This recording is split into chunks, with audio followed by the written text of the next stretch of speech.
My mother at first, she had me in high school in Jamaica, and she still managed to complete high school, but she had to take a break on her education to raise me and my brothers. Radcliffe Saddler's story seems to be a typical one for a son of immigrants struggling to make it in New York City. My mom always reminded me that we need to move out of poverty, we need to break this cycle. About 35 miles north, at a manicured corporate campus, a woman who runs one of the biggest companies in the world can relate to Saddler's story in a very personal way. After your parents divorced, your mom took on multiple jobs, and I believe she even went to school. She did. Education is very personal. I know it's what my mother did so that we could all go to school and get the chance. It's just the opportunity that's what draws so many people here. This is the high school. IBM and Radcliffe crossed paths in 2011. That's when the tech giant partnered with the city to transform Radcliffe School from a regular high school into one that folds in real-world job training into its curriculum. It's called P-Tech. While you're going to high school, you also begin taking college courses, so you end with an associate degree at the same time, and then first in line for a job. P-Tech is a 6-year program, but Radcliffe and 5 other students completed it in 4.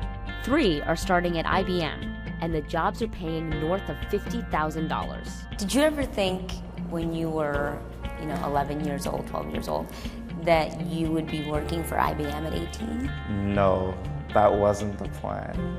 At 11, what was I like video games. That was me at 11. The school's mission is to elevate expectations for kids growing up in this neighborhood. When you see everyone surviving, not necessarily working at IBM, success looks different. You see people going to work at low-skilled jobs, but still providing for their families and still living. What you see on an everyday basis is success. So you're not just educating or skills training, you're redefining success. Absolutely. For IBM, giving these teenagers a job provides a solution to a much larger problem. In April, there were 5.4 million job openings in the U.S., the most in 15 years. Businesses, we're not alone, have many open jobs for skills that you can't fill today. This prepares the kids to be employable. P-Tech's success in Brooklyn has helped its model spread, now in 40 schools across America, with companies from Verizon to SAP sponsoring the programs. Companies are building pipelines for the talent they need.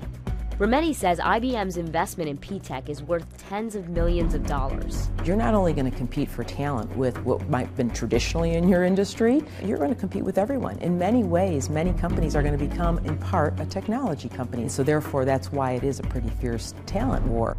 As for Saddler, Big Blue is just the first step in his career path. I have to keep my eye on the long-term goal, and that's owning my own company. My parents always taught us to be the boss, not to work for the man, be the boss.